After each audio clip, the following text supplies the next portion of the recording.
most people call me Eddy. I was born on the 26th of January 1940 in The Hague, the Netherlands, which is also called Holland. 3 months and 15 days after I was born, Germany invaded Holland. And after 5 days of fighting, an ill-prepared Holland surrendered to the Nazis. My father, Philip, at 34 years of age, was in the Dutch army fighting the Germans at a location called the Gedderberg, which is halfway between Amsterdam and the German border. My mother, Sarah, who was 29 in 1940, my brother, Samuel, 4 years old, and I was just 3 months old. We were at home, all alone. My father was fighting the Germans in our flat in The Hague, Amsterdam. Sorry, in The Hague, Holland. My father and mother were married in 1934. Both my father and mother were Jewish. Both families had lived in the Netherlands for over 200 years. Both families were involved in the fruit business, fruit and vegetable business. Before the war, my father owned a fruit shop in Amsterdam, and my mother worked for her father, my grandfather, who had a wholesale business in fruit and vegetables. My father was a typical Dutchman, and he was a Jew. My father was involved in bike racing and also in football, soccer. He was a typical Dutchman who was a Jew. After 1940, he was no longer a Dutchman. He was just a Jew. My grandfather, on my father's side, died in 1938. My grandmother, was 56 years old in 1940. His brother was 32 and his sister was 28. On my mother's side, both the parents died before the war. My mother had 2 brothers aged 31 and 28 and 3 sisters aged 33, 24 and 22. My immediate family, on my father's side, 37 were murdered, and on my mother's side, 26 were murdered in concentration camps like Auschwitz and Sobibor. This was a total of 63. My mother's maiden name was Schoonhoed. Her family came from a province in Holland called Groningen. After the war, the name Schoonhoed was no longer on the Dutch census register. Everybody was murdered from her family. In 1940, there were about 140,000 Jews living in Holland, of whom 120 were Dutch citizens. The other 20 were refugees from Poland and Germany who came to Holland in the 1930s, escaping the Nazis. Out of the 120 Dutch Jews, 107 were murdered in the concentration camp. Only 5,000 of the 107, 102 were murdered in concentration camp, and only 5,000 of the 107 that were sent to the concentration camp survived. 73,000 lived in Amsterdam before the war, and 17,000 to 18,000 lived in The Hague. Of the 73,000 in Amsterdam, only 2,000 survived, and of the 17,000 in The Hague, only 1,700 survived. Per head of population, more Dutch Jews were killed, murdered, than from any other Western European country. The Germans took over the Dutch bureaucracy, headed by a fellow called Seyss-Inquart. He was an Austrian Nazi. The Dutch Census Bureau handed over all their records of where the Jews lived to the Nazis. So it was easy for the Germans to go after the Dutch Jews, which they did. 1940, in Holland, things just kept normal, sort of normal. 1941, the Germans started to put restrictions mainly for Jews. Jews were not allowed to go into parks. Jews were not allowed to go on public transport. Jews could only shop at a certain time on a certain day a week. Jews were not to sit on their porch or on their balconies. Children were taken out of school. Jewish children were taken out of school. And Jews were then contacted to register at certain locations in the Hague and Amsterdam. Most Jews in the Netherlands lived in the Hague and Amsterdam. The rest were sort of spread around Holland. Jews had to deposit all their valuables, whether they were shares or money, in a dedicated bank. In 1942, Jews were told to wear stars, Star of David, except for if you were under 6. I did not have to wear a star. My brother did, and my parents did, of course. My father had come back from the war. He had stolen a Jeep when the Dutch surrendered and drove back to The Hague to be with my mother. We lived in a flat at 39 Kruijenhofstraat, Den Haag, The Hague, which was in the Jewish district of The Hague. My father mainly stayed inside the flat. We were on the 2nd floor. At the bottom, the ground floor of the flat lived my mother's brother. On the 3rd floor in the attic lived my mother's sister.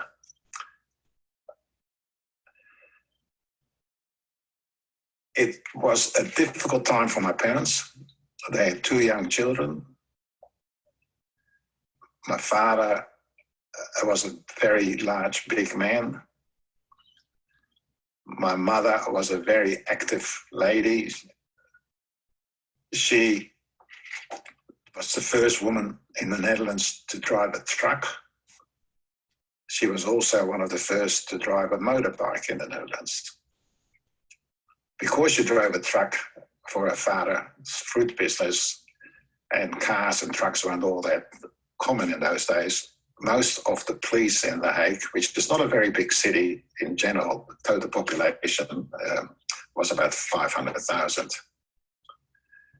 The police got to know my mother. One day, my mother wanted to go to a certain shop to buy some warm clothing for my brother and myself. This was in 1942. I was still in a pram. My brother was walking next to my mother, and they bumped into a policeman called Derek. Derek says to my mother, Susie, and that was her name, "Where are you going?" She says, "I'm just taking my children up to De Waal," which was a shop in The Hague. And he said, "Be careful, there are some razzias around," which are where the Germans put up barricades and stop Jews and put them in trucks and send them to concentration camps. My mother said, "Thank you." She went to the shop. As she came out, Derek was standing outside the shop waiting for her. She said, "What are you doing here, Derek?" He said, "Susie, don't look up. Just grab the pram, grab Boy's hand," my brother's name, "walk next to me, and don't say a word." And as they were walking along, they came across a checkpoint with Dutch Nazis and SB'ers. One of them called out to Derek and says, "Good catch there, a young woman with 2 children." Derek nodded his head and kept walking. Derek took us back to our flat in the Kruijenhofstraat and stood outside our flat all the rest of the day and all night to make sure nobody picked us up. My parents obviously became very worried about what was going on, and so did most Jews in The Hague. Towards 1943, there were very few Jews left in The Hague. One day the order came through the Jewish Council that everybody had to register. If not, there'd be terrible consequences. So this time my parents did go and register, taking myself again in the pram and my brother. I was 3 years old. I was 5 years old. We walked along the street. We came to the registration office, which was in the centrum, about 15, 20 minutes from where we lived. And there was a queue of Jewish people register. No more than probably about 100. There were, as I said, there weren't that many Jews left in The Hague. My father and mother stood in line. And as I was standing there, my mother heard a man behind her talking about the Jewish Council, and that he'd spoken to a man called Mr. Blick, who gave him an Ausweis, which is an exemption certificate. My mother said to my father, Philip, stay here. I'll take Eddie and Boy, and I'll go to the Jewish Council and see my uncle, Mr. Blick. My mother's mother, my grandmother on my mother's side, name was Blick.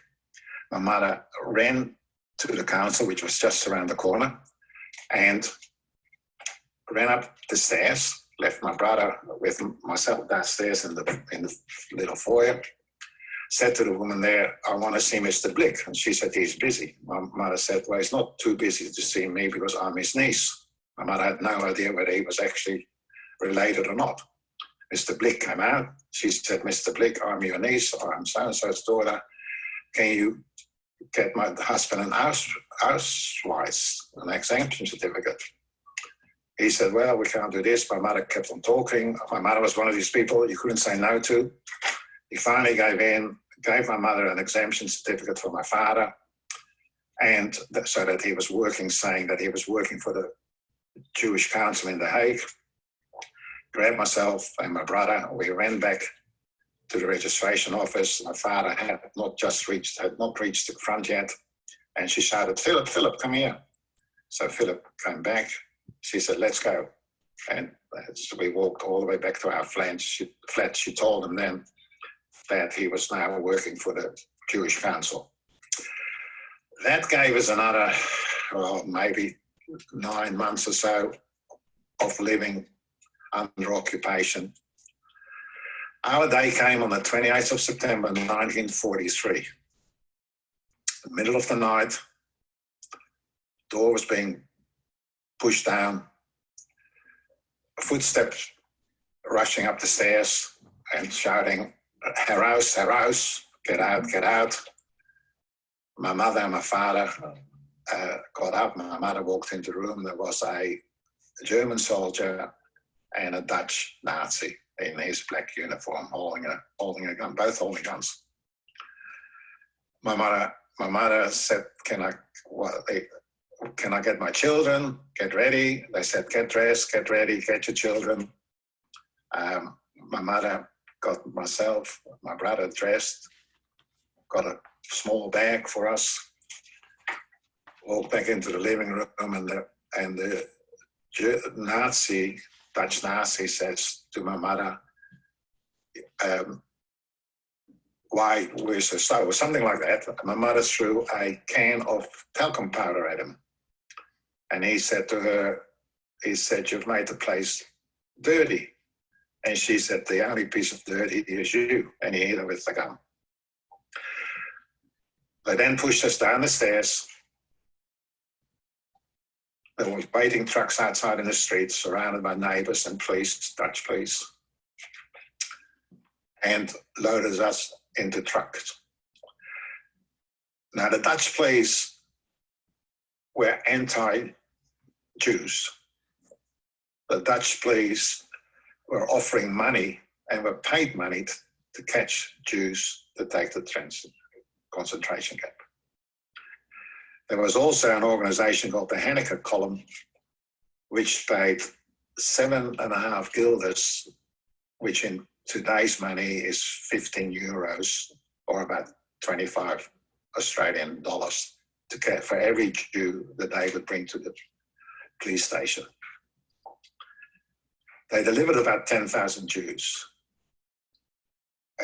By the side, the head of the Haneke column was murdered by the Dutch resistance in 1945. We were now on a truck taken to the train station, Holland Spoor, which is just around the corner from us. It was only 5-10 minute ride in the truck. There we were loaded onto trains to go to Westerbork, which was a camp in northeastern Holland near the German border. It was a transit camp. It was originally built to transit Jewish refugees from Germany and Poland. And every Jew that went to concentration camp from Holland, or 90% of them, went through Westerbork. We were in Westerbork till the 1st of February. So we were there from the 29th of September to the 1st of February. And were put on a train to Bergen-Belsen. We arrived in Bergen-Belsen. This was in 1944. I had just turned 4 years old. We arrived there on the 1st of February. We were allocated to a barrack that housed about 700 people. My father was in a separate barrack, and we had lived there, not lived there, we were located there till the 9th of April 1945. So we were there for more than 1 year. Bergen-Belsen was originally a camp for Russian prisoners of war. It was then extended to accommodate particularly Jews who were designated to be exchanged for Germans in countries like America, Canada, and the UK, Germans that had worked for the embassy or Germans that were captured spying. So it was an exchange program, and for some reason we were in this program. Neither my father or my mother ever knew why.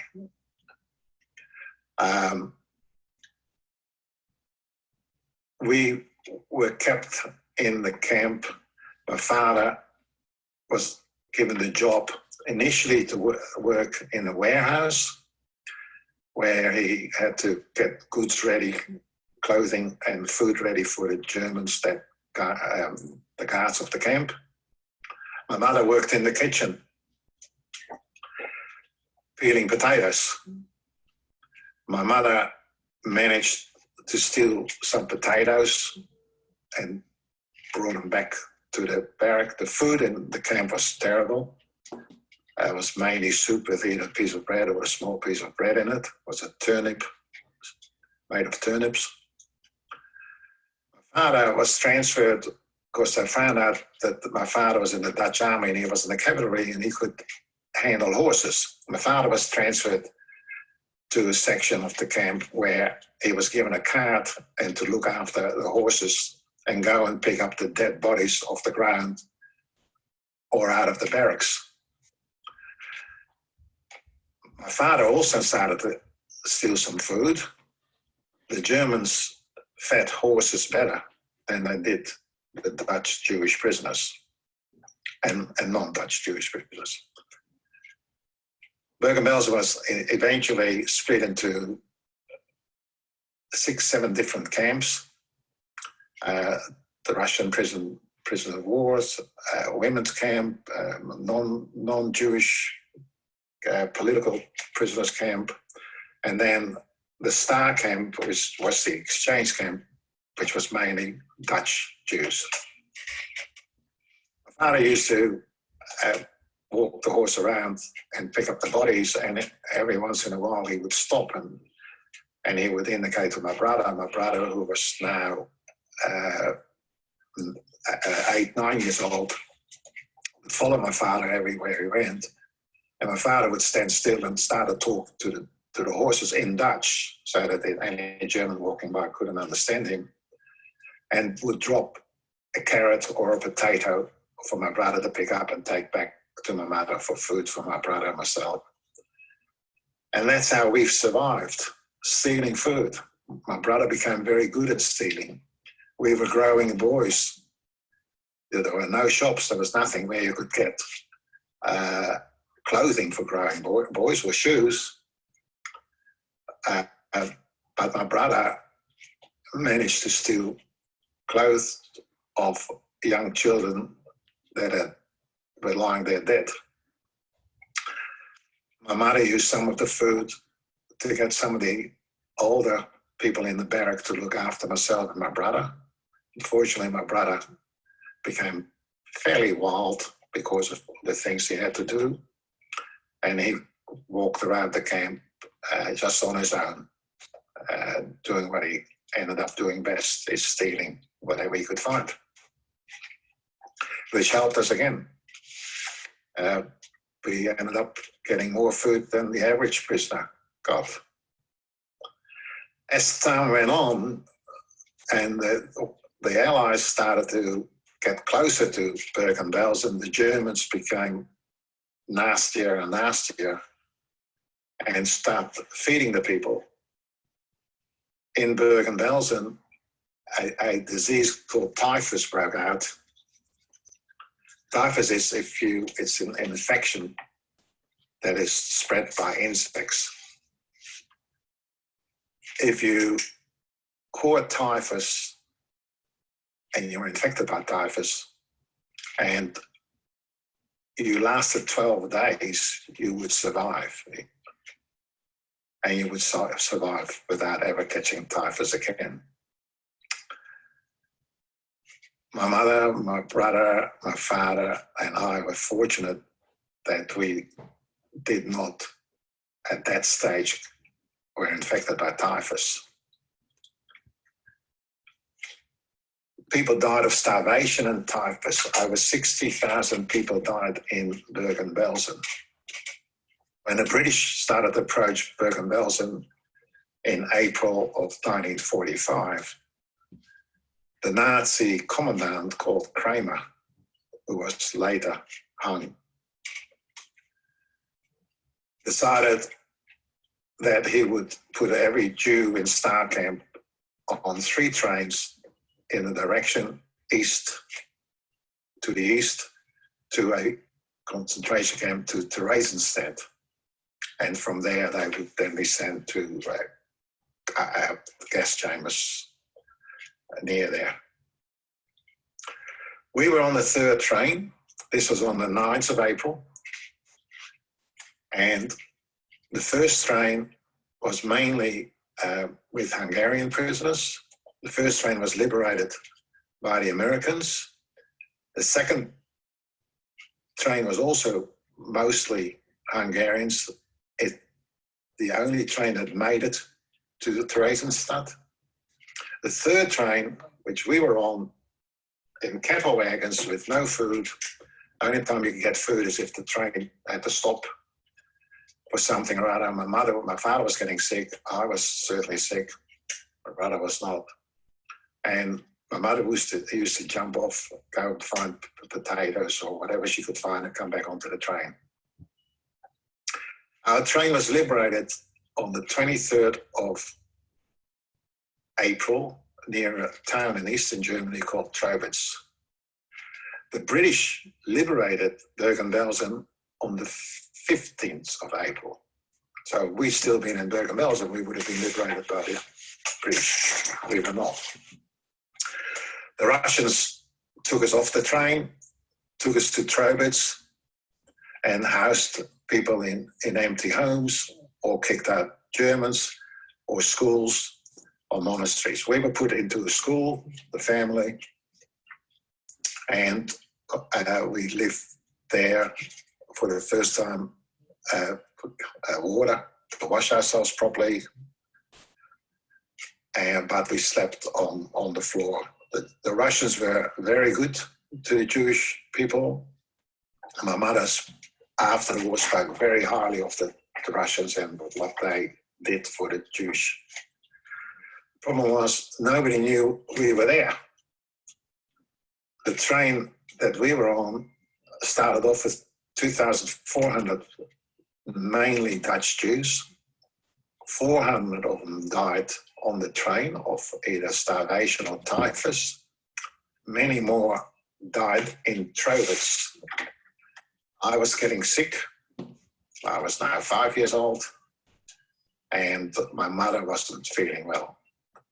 My father and my brother stole a bike and went around the countryside stealing food. One day my mother said to my father she would love some chicken soup, which is also known as Jewish penicillin. My father and my brother went out on the bike ride. Obviously they couldn't find chicken soup, but they stole a chicken. Killed it, brought it back, put some water to it, and made some chicken soup for my mother. Many Russians were also dying of typhus, and the Russians decided that they had to move out all the sick people from Trowitz and send them in trucks to a place called Riesa. Riesa was closer to Leipzig, which was on the River Elbe. We were on the eastern side of the River Elbe in Riesa, and the Americans and the British were in Leipzig, and all the Allies were on the western side of the river. The Russians controlled the eastern side, the Americans and the British controlled the western side. One day my father decided that he wanted to get back to Holland, saw the opportunity to bribe a Russian soldier to take us to the river Elbe. He dropped us about 1 kilometer from the river. We walked the rest, came to a bridge where other Russians were, and the Russians on the eastern side did a deal with the Americans and the British on the western side to exchange us for gypsies who wanted to come back to the eastern side. And that's how we were freed. But I was very sick. By now I had been infected by typhus, and I was only, I think, in my 6th day in those days, 7 days. My brother went out begging in the streets of Leipzig for food or money. One day, a British soldier, Captain Douglas, came across my brother. My brother convinced him to come and see us where we were. We were also again in a school, sleeping in a school. The British soldier took us immediately, my mother and I, to the British Field Hospital in Leipzig, where we were looked after by the British, and I recovered and my mother recovered. Captain Douglas saved our life. My father and my mother saved our lives by stealing. Dutch policeman called Derek saved our lives. So there's quite a few stories on how our lives, incidents on how our lives were saved. After we got well enough to be sent back to Holland, the Americans and the British put us on a train to Holland.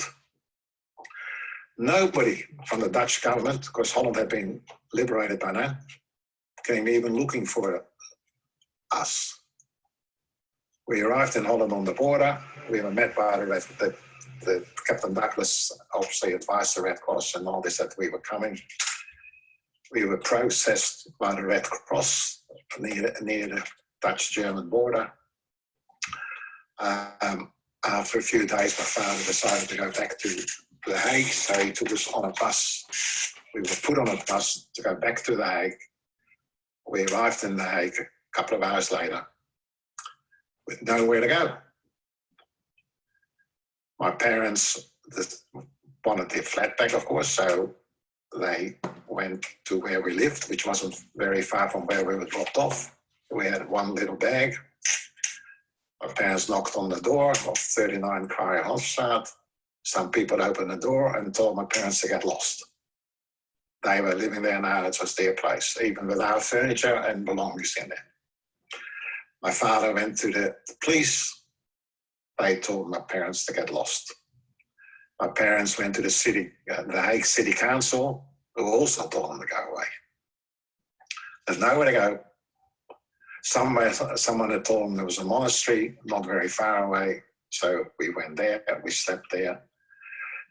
The first night we were there all together for 3 nights. My father started looking for a relative of his, non-Jewish relative. He found her. She owned a bar in the city, the central of The Hague, where they also lived upstairs. She took us in.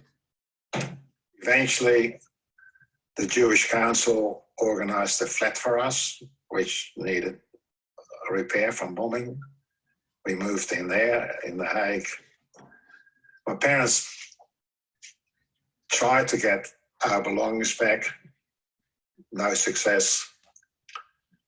My parents were not rich people before the war. Their families were not. But when they went to the Dutch government bureaucrats, they were not well treated. My brother started going to school, and he got into fights because he was still called a dirty Jew by other kids. There was one occasion when he was suspended from school, but the kids that called him a dirty Jew, I had no problems whatsoever. The Dutch were not very sympathetic to returning Jews. Now, Anne Frank, who was also in Bergen-Belsen after having been in Auschwitz and died in Bergen-Belsen of typhus with her sister, wrote a diary, which everybody must know about, and it's beautifully written. It's a beautiful story of a young girl. But unfortunately, it leaves a myth that the Dutch treated returning Jews very well, or even Jews during the war. That's a total myth. The Dutch, until recently, were the only government that never apologized to its Western European government that never apologized to a Jewish population. When I started writing my book in 2002, I started to put pressure and wrote to Dutch prime ministers and asked that they had to give that I expected a apology. I ended up using connections who knew the prime minister, current prime minister, and sent him a personally delivered letter in 2018. The Dutch never apologized until the 26th of January this year, at a ceremony for the liberation of Auschwitz. On the 26th of January 2020, the Dutch Prime Minister apologized for what was done to the Jewish population during the war and how they were treated after the war. 26th of January happened to be my birthday as well. I turned 80 this year on the 26th, so I was very happy about that. The Dutch were very unsympathetic.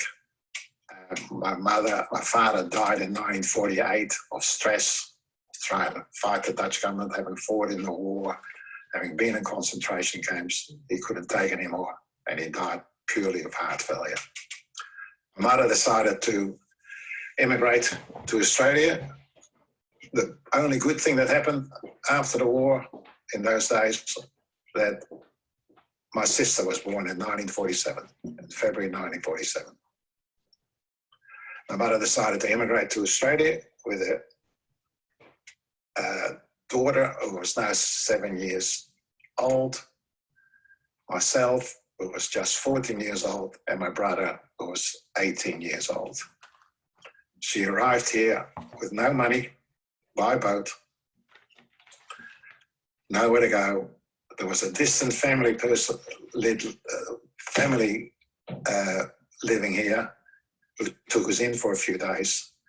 my brother then found a flat in Coogee where we lived. This was in March 1954. Within a week, my mother went out and got a job at the local hotel, the Coogee Bay Hotel, as a cleaning lady. She put my sister into school, put me into school. I went to a high school at Maroubra Junction, South Sydney Junior Technical School. My mother kept on working, went from job to job. She passed away in 2001. The Dutch brought in a pension system for Holocaust survivors in 1974, which is nearly 30 years after the war finished. My mother received the pension, my brother received the pension. I have never received a penny from the Dutch government to this day. I left school at 15 in November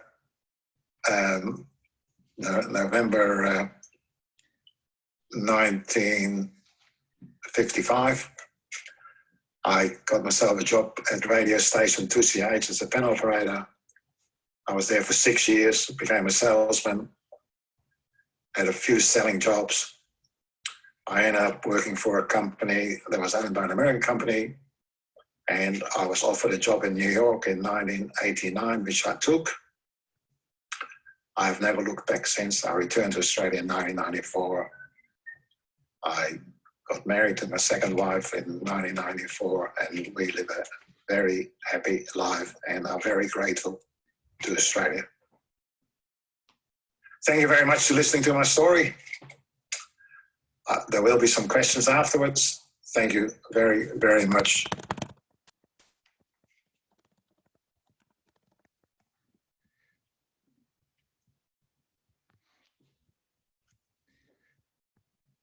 Thank you, Eddy, for sharing your testimony with us, and thank you all for watching.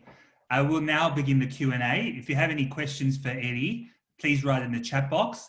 And if you can know whether you'd like to ask the question or if you'd like me to ask the question on your behalf. So we've got one from Raphael Franklin. Raphael, would you like to unmute yourself? Hi, my name is Eitan Franklin. Thank you very much, Eddy, for your talk.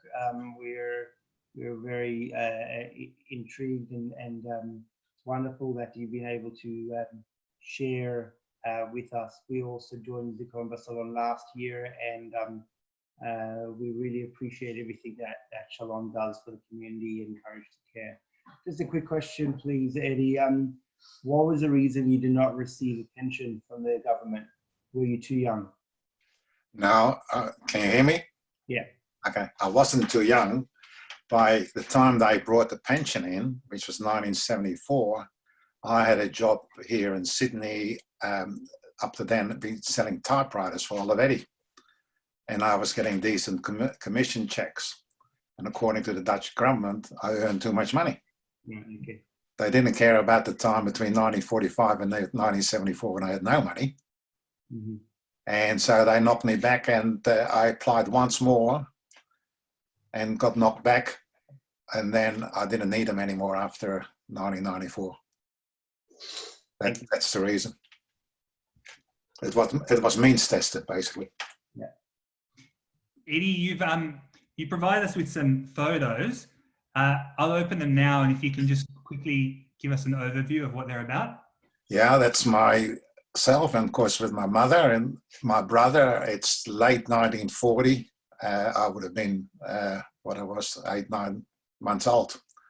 You can see my mother looks very healthy. You see my brother was a pretty big fella, and obviously, as he showed and as I told you about, he knew how to look after himself. Okay, so we'll just get the next one up. Okay, postcard. This is a postcard that my father was allowed to send to Holland. He sent it to this non-Jewish aunt where we stayed after the war, asking for money and food. We never ever got it. I found this postcard at the Dutch Jewish Museum in Amsterdam, and they gave me a copy of it. Unbelievable. And sent from Bergen-Belsen? Came from Bergen-Belsen, yeah. Okay, and on Bergen-Belsen, we've got an image here from there. This is the topography of Bergen-Belsen, and the dark part there is marked the Star Camp, and it shows the barrack that my mother, my brother, and I were in, barrack 22, and my father was in barrack 11. There was a fence across that. That was the men's side, and this was the ladies, the women's side, and children. The other camps were the women camp, prisoner of war camp, and the exchange camp. I'm not quite sure what was next to it, but we were at the Star Camp, which was the exchange camp. This is the latest topography done of Bergen-Belsen. It was only done when I was finishing my book, and the Bergen-Belsen Museum allowed me to use it. I was the first person to be able to use this topography. Wow. Okay, we've got a question from Millicent Weaver. Just unmute you. Hi, Eddy. Hi, Millie. Have you ever been back to Holland? I've been back to Holland many times, yes. My brother went to live there. He left Australia, went back to Holland to live there. They gave him the with pension. And I won't go into too much detail because we're a bit of a hurry. I never got on with my brother all that much, but I was fortunate when I lived in America that a company that the company I worked for owned, and they made me responsible for that company. So I was able to go to Holland with about 2 or 3 times a month from New York, and did see my brother a lot then. And unfortunately, my brother he could never forget the war. All he talked about is the war. He had nightmares. His wife told me he had nightmares, and he died only 2 years ago, 3 years now, 2017, 2.5 years ago. And the doctor told me that he had a nightmare the night he died. Wow. I've got a question now from Phil Stern. Eddy, what's your attitude towards Judaism generally, and specifically what's your attitude towards God? I will answer the question to Judaism, but I won't answer the question, if you don't mind, about God. Judaism, I'm a great believer in Israel. I'm a big supporter of Israel. I actually went there in 1963 when I was hitchhiking through Europe and worked on a kibbutz. I believe Judaism, anybody can believe what they want. I think Jewish people are no different to anybody else. I'm a Jew. I'm proud of it. Never hidden that from always. I'm wearing a chai, as you can see, or you might not see it. But religion, I'd rather not talk about, if you don't mind. Okay. Mark Boas, you're Eddy's son. Do you have anything in particular you'd like to comment about growing up the son of a survivor, or what it was like, hearing about Eddy's experience? Yeah, sure. Firstly, just want to say, me and my brother, we're very proud of our father, and his book. But growing up with my father from the Holocaust and my grandmother, my Oma, look, to be honest with you, they didn't talk about it a lot. We did know, obviously, that they survived the concentration camp. But my father has been a great role model for me in life and business. He's taught me a lot, and as I said, I'm very proud of him.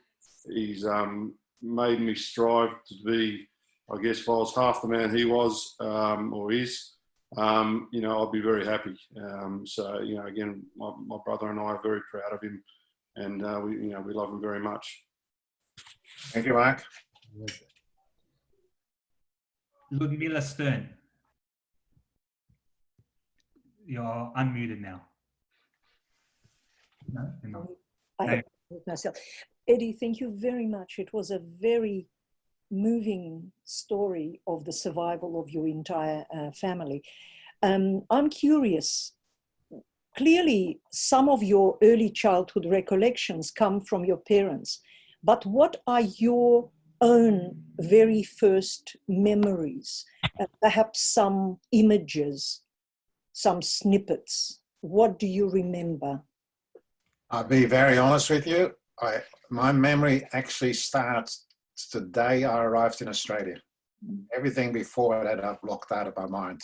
The Dutch embassy, when I was asking, or when I applied for it the second time for this pension, didn't believe me and sent me to a psychiatrist. You can ask my wife. The last person I need is a psychiatrist. And she agreed that I had just blocked that out of my mind. I don't believe, I have a very simple thing in life. I don't care what happened yesterday. I don't know what's happening tomorrow. I can control today. And that's how I've lived all my life. Aaron Wood would like to ask a question. Hi, Eddie. I'm sitting here with Aaron, so it comes out as Hi, Aaron. Hi, Eddie. Hi. I'm intrigued to know at what stage you decided to tell your children and why. I'm sorry, I missed that. I missed that. At what stage did you decide to tell your children and why? I missed yours as well. When Why I'm telling a story? When did you first tell your children your story and why then? Well, it's a bit of a story about the book, but purely when I started writing a book way back in 2002, after my mother died, and I sat in with her actually when she did the show, I think, for Spielberg. And that's the first time I heard a lot of, she very rarely talked about. I then thought in myself, and I had a heart bypass in 2002, and my wife said to me, I must have been annoying her because it takes 8 weeks to recover from a heart bypass. And she said, you can type, you still typewriter, so why don't you get in front of a computer and start writing your life story? And that's how it all started. And that's how my children read the book. So you didn't ever tell them yourself. The first time they heard about it was through the book? Oh, they probably would have heard about it, yeah, maybe when something was on. I never watched Holocaust movies, and I still don't. So, you know, I won't say, well, they knew I was in a concentration camp. They met, my mother was still alive when they were around. And she didn't talk about it much, but, you know, we didn't hide it. But telling stories about it, no. There's a question I'm asking on behalf of Yael, which is, why did your mum choose Australia out of all the places to come?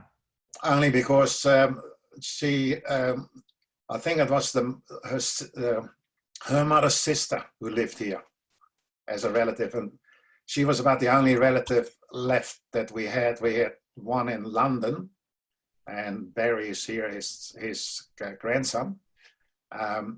But she's, my father and her decided to go to Australia, and we were supposed to go before my father died.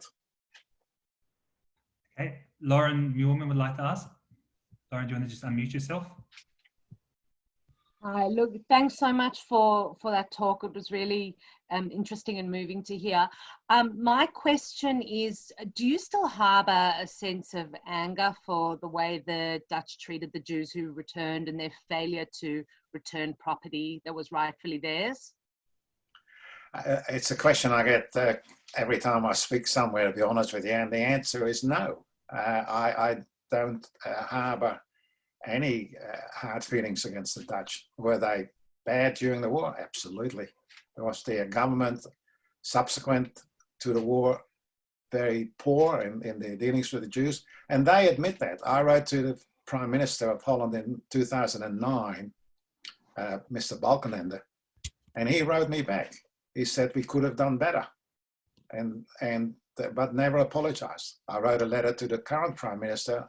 Actually, it was hand-delivered. I got to know a friend of his, and he wrote back saying we could have done better. But no, I follow the Dutch soccer team. I watch the Dutch sportsmen. The only time I don't cheer for the Dutch is when they play Australia. Okay, we've got a question from Eitan. Yes, hello, Eddie, Eitan here. For those that are listening, Eddie and I are good friends, and we play golf together quite regularly. The previous question was virtually my question. Often when I play golf with Eddie and the Dutch soccer team are playing, he will wear the Dutch colours. And he always is very proud.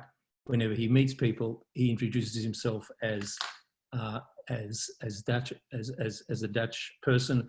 So you know, and we play golf at Monash Country Club very often. So the question was basically answered by the previous question, and that was, you know, after what has happened to your family, you're still a very proud Dutchman. You still present Holland or the Netherlands as your country in many respects. Is that correct?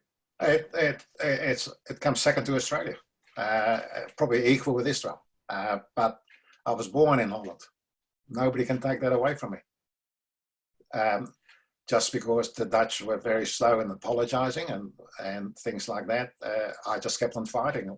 It's probably my mother's, comes from my mother. She never gave up, and I never gave up on that at all. And the people that actually handed the letter that I wrote to Prime Minister Rudd sent me an email saying I had a lot to do with that. So yes, am I proud to be a Dutchman? I'm a Dutchman. I'm proud to be Australian now. Thank you. Eddy, I've been told to ask you whether you've ever been in contact with Derek and the policeman who saved you. No, unfortunately, I didn't find out about him till much later in my life. He would have died by then. One thing I'm extremely sorry for, that I never tried to find Captain Douglas. Again, I was very late. Well, that's not quite true. I knew about him. We actually had a photo of him, but somehow it got lost between Holland and coming to Australia. And my uncle in London actually found him and brought my mother and my father over to England to meet him. Now, what I'm sorry about and regret very much is that when I got older and I started writing the book and all this, that I didn't make an effort to find him. I tried in 2009, but the British government, the Department of Defence, wrote back saying they don't have those records anymore. Justine's got a question for you. Justine. Thank you so much, Eddy, for your incredible testimony. I had goosebumps at various points as you were telling us your story. You clearly have a great deal to teach the world. And I wondered if there was one message you could give to the world, what that message would be. What's that message? Live in peace. Let everybody have their religion the way they want to live it.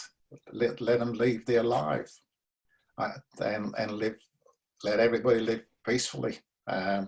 Wars don't solve anything.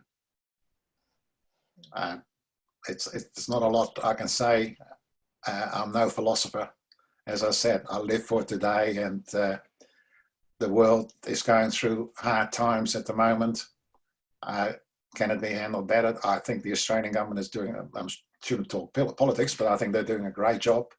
And so are many other countries, some better than others, but the world should stick together in even trying to solve this problem. Thank you. I think you're more of a philosopher than you think. Thank you. If anyone's asked a question and would like to ask another one, feel free to write in the chat box. Eddy, I'd like to know how you've managed trauma. You were being so young when you were liberated, you might not have the same sort of vivid nightmares that older survivors have. What sort of advice would you give for people who are dealing with trauma? Gee whiz. I think, I don't know, that's a difficult one. I leave the past behind. I think too many people worry about what happened in the past. There's nothing anybody can do what happened in the past. As I said before, tomorrow is a new day. today I was able to control. And so what advice can I give people who've got trauma? It's very difficult, but try and leave the past behind. I know bad things happen to people, obviously, and it's difficult sometimes to do, but make an effort to do that. Thank you. If anyone else has a question, feel free to unmute yourself. Okay, if we don't have any more questions, we might then move on to the candle lighting. And just before we do, Eddie's got something here of his father's. Would you like to tell us what that's about? Just give me 2 seconds, please.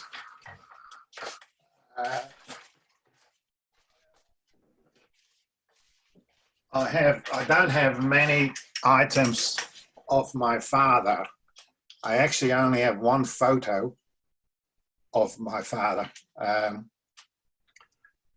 I don't know if you can see this or not. Yes. Yeah. It's not up on my screen. We can see it. You can see it? Okay. This is one of the few things I do have of my father. Sorry? Can you put it a bit higher? Oh, yeah, just hold it up a bit, please. Is that right? Thank you. Yeah? Yes. Okay. Thank you very much, sir. This is okay, I can see it now. This is a Jewish, from when my father died. It's commemorative, the dates up for 11 years after he died. I've had this in my office ever since I lived here, which has been 26 years. And it's one way for me to remember my father. As I said, the photo I have is a very bad one. It's the only one I have. And this is the only other thing I have of my father. Just before, we do have one question before we move on to candle lighting. It's from Ludmila. You're on mute. Yes, thank you. What you said, Eddie, about not dwelling on the past is not necessarily very typical of what Holocaust survivors say, but it made me think of my late mother-in-law, Dane Stern, who was also a Holocaust survivor. And her view was that if she lives with the Holocaust playing an important part of her life, it means that she allowed them to win. And she didn't want to be a victim, and she wanted to move on. So in that sense, it made me think of her once again. So thank you very much. That was just a comment. No, I totally agree with you.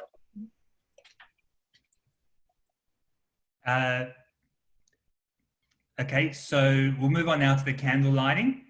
If you've got a candle with you, then you're welcome to light at the same time. I'll recite the Kaddish and Eddie will light the candle. So please stand. Okay, yeah. Yeah. Yikadal v'yikadash Shemei Rabbah.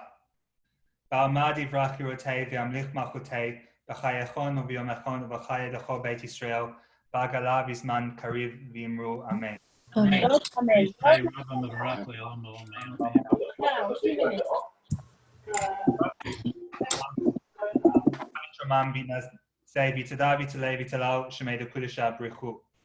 Leila min kol birchata v'shirata tushbachata v'nechamata tamiram ba'ama v'imru Amen.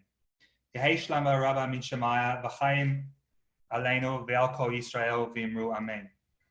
Se shalom b'mramav hu yaseh shalom aleinu ve'al kol Yisrael v'imru Amen. Now get Justine to wrap up the evening.